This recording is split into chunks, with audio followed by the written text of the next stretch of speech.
Dans l'esprit de certains hommes chinois, la richesse et le statut social sont des monnaies d'échange utilisées pour la romance, la séduction et le mariage. Voici une vidéo récemment devenue virale sur l'internet chinois. Épouse-moi. Épouse-moi, s'il te plaît, épouse-moi, je t'aime beaucoup. Je te connais depuis 100 jours, resteras-tu avec moi? J'ai acheté la voiture que tu aimes. Voilà pour toi. Je peux t'offrir tout ce que tu veux. Je t'aime beaucoup. Ne m'obligez pas. Écoute-moi, écoute-moi, je peux t'offrir tout ce que tu voudras, j'ai déjà acheté la voiture, je peux t'acheter tout ce que tu veux. Nous ne sommes pas faits l'un pour l'autre, non. Mais je t'ai déjà acheté la voiture, j'ai de l'argent, peu importe le nombre de voitures que tu veux, je peux te les acheter. Épouse-moi. Ne pars pas, épouse-moi. Je ne peux vraiment pas accepter tout ça. Au milieu du brouhaha, le jeune homme, peut-être humilié, a tourné sa colère vers la voiture de luxe qu'il avait achetée et, après avoir été interrompu, il s'est retourné pour renverser la table qu'il avait mise en place. Après tout, le jeune homme a déversé son indignation sur ses propres biens. Ce n'est donc pas la pire situation. Regardons maintenant une conversation entre un fonctionnaire et une femme. Cela s'est déroulé dans le chef-lieu d'une province au sud-ouest de la Chine en février dernier. Le contexte de leur rencontre reste inconnu, mais l'homme prénommé Wang était clairement séduit par la femme au point de lui avoir envoyé un message de séduction sur WeChat. La réponse de la femme a été claire, ils ne sont pas compatibles. Elle a écrit. J'ai été claire. Cela vous évitera de perdre du temps et de l'énergie. L'homme a poursuivi. Sans essayer, on ne sait pas si les chaussures nous vont, tant qu'on ne les a pas mises. Peut-être que cela conviendrait? Visiblement, la jeune femme est parvenue à maîtriser sa colère. Elle a répondu une nouvelle fois de manière simple et claire.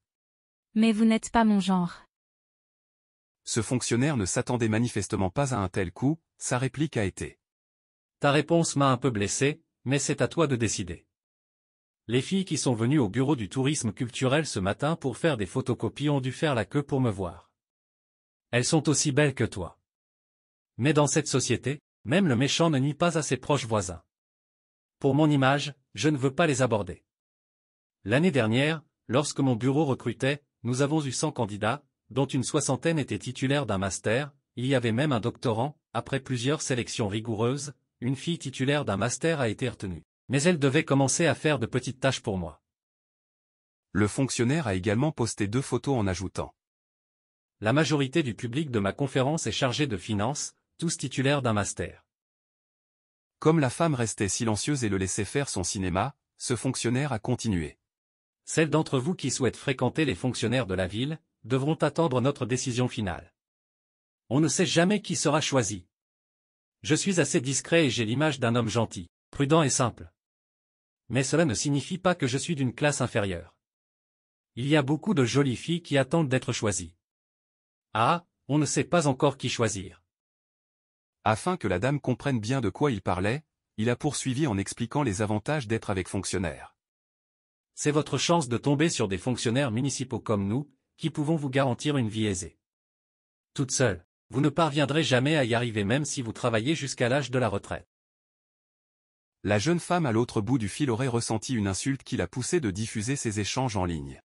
Après la révélation du nom de ce fonctionnaire, plusieurs services de l'administration municipale qui emploient des personnes portant le même nom, ont déclaré aux médias que leurs services ne connaissaient pas cette star de l'Internet. Un journaliste a fini par trouver un responsable d'un bureau régional de statistiques pour s'enquérir de l'affaire. Le responsable a indiqué qu'un membre de son bureau s'appelait Wang. Le service impliqué dans cette affaire s'occupe actuellement de l'enquête et le résultat sera communiqué au public en temps voulu. De nombreux internautes chinois pensent tous que ce que le fonctionnaire Wang a dit reflète bien la société chinoise. En Chine, les fonctionnaires ayant un emploi stable se sentent en effet supérieurs aux autres, et leur arrogance transparaît naturellement lors des rendez-vous arrangés. Beaucoup de femmes ont fait part de leurs avis après des rendez-vous arrangés avec des fonctionnaires ou des personnes fortunées. Le 10 mars 2023, une jeune femme a posté en ligne son expérience. Ses parents avaient mis ces informations au chat sur la plateforme de rencontre et la mère d'un jeune homme l'avait contactée. C'est cette dame qui est venue voir si la jeune femme convenait à son fils. La jeune femme a écrit qu'elle trouvait que le langage de cette dame était grossier. Elle lui a donc répondu poliment. Votre fils est un homme bien, Mais nous ne sommes pas compatibles. Sa réponse a mis la dame en colère, elle a répondu. Mon fils ne te plaît pas? Sache qu'il travaille dans un service de niveau provincial.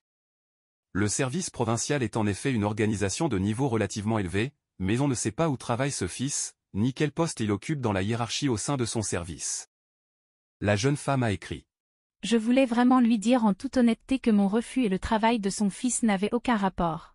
En fait, c'était elle que je n'appréciais pas. Le message de cette jeune femme a suscité une discussion sur le statut des fonctionnaires sur le marché de la rencontre. Sur le site chinois Iru, l'équivalent de Quora, on trouve une question, les fonctionnaires sont-ils populaires sur le marché de la rencontre? Certaines personnes ont conclu que les fonctionnaires masculins issus de familles de classe moyenne et plus constituent les élites sur le marché de la rencontre amoureuse dans n'importe quelle ville, c'est-à-dire qu'ils sont les plus influents et les plus performants. Très recherchés. Ils ont la possibilité de rencontrer au moins 100 filles sur 52 semaines d'affilée par an. En outre, pour les fonctionnaires masculins issus de familles ordinaires, plus leur ville est petite, plus ils sont prisés. La raison est que les petites villes n'ont pas beaucoup de postes bien rémunérés, donc le salaire de fonctionnaire est considéré comme un revenu élevé. En même temps, les petites villes sont plus sociables, de sorte que les fonctionnaires moyens peuvent accumuler un large éventail de contacts et de ressources sociales, ce qui facilite grandement la scolarisation des enfants, les visites de la famille à l'hôpital et bien d'autres affaires. Cependant, le 21 février 2023, le gouvernement régional d'une ville de la province du Henan a publié un avis indiquant qu'un district avait démis 2 personnes de leurs fonctions dans l'après-midi du 18 janvier, en raison d'une rumeur selon laquelle un fonctionnaire nommé Go avait publié des informations indécentes sur Internet. L'incident a commencé par une capture d'écran des discussions que le fonctionnaire Go s'apprêtait à envoyer à sa maîtresse, Madame Zhang, également fonctionnaire mais d'un niveau inférieur au sien. Go a accidentellement envoyé ce message à un groupe de travail d'une centaine de personnes. Il a demandé à sa maîtresse si son mari avait encore fait des histoires pour leur rendez-vous galant dans un hôtel. Go a affirmé que même si tout le district était au courant de cette affaire, il n'avait pas peur et qu'il pourrait rétablir la situation. Il a également assuré que la direction s'apprêtait à le promouvoir et qu'il pourrait s'associer avec Madame Zhang à l'avenir, de sorte que tous les projets du district seraient attribués à tous les deux. Finalement, le fonctionnaire a averti sa maîtresse que son corps lui appartenait et qu'elle n'était pas autorisée à avoir des relations intimes avec son mari. Ce texte était suivi d'une vidéo de 6 minutes et 40 secondes. Cette vidéo, diffusée dans son intégralité sur le web chinois, contenait un enregistrement, provenant d'un enregistreur de voiture, d'une discussion entre Go et Zhang qui se déroulait dans la voiture. La vidéo comportait un commentaire de la maîtresse qui a surpris les internautes. La fonctionnaire disait. Tout le monde pense que je t'utilise, mais je pense que c'est mon mari qui m'utilise. Les internautes ont soupçonné que le mari de la fonctionnaire utilisait l'incident pour obtenir un avantage ou un poste officiel. Au vu de l'ensemble de l'événement, il ne s'agissait pas d'une négligence de la part du fonctionnaire. Il y a tout simplement trop de choses de ce genre dans l'administration chinoise, alors les fuites sur l'Internet sont inévitables et ne sont pas près de s'arrêter. Sous la direction du Parti communiste chinois, la culture traditionnelle et l'éthique morale de la Chine ont été complètement détruites. L'amour et le mariage sont pervertis à un degré inimaginable par l'argent et le pouvoir. Les Chinois font vivre un grand nombre de fonctionnaires conduits par les puissants et riches membres du PCC. Ces fonctionnaires sont censés être les serviteurs du peuple, ils ont même pour slogan de servir le peuple. Mais en réalité, ils se considèrent depuis longtemps supérieurs au peuple, habitués à écraser les autres par leur pouvoir et affichant un air arrogant. Les propos d'un fonctionnaire masculin dans la première partie de cet épisode sont « Nous menons une vie aisée, et vous n'y arriverez même pas jusqu'à la retraite. » Mais, les Chinois commencent à faire progressivement la distinction entre nous et vous.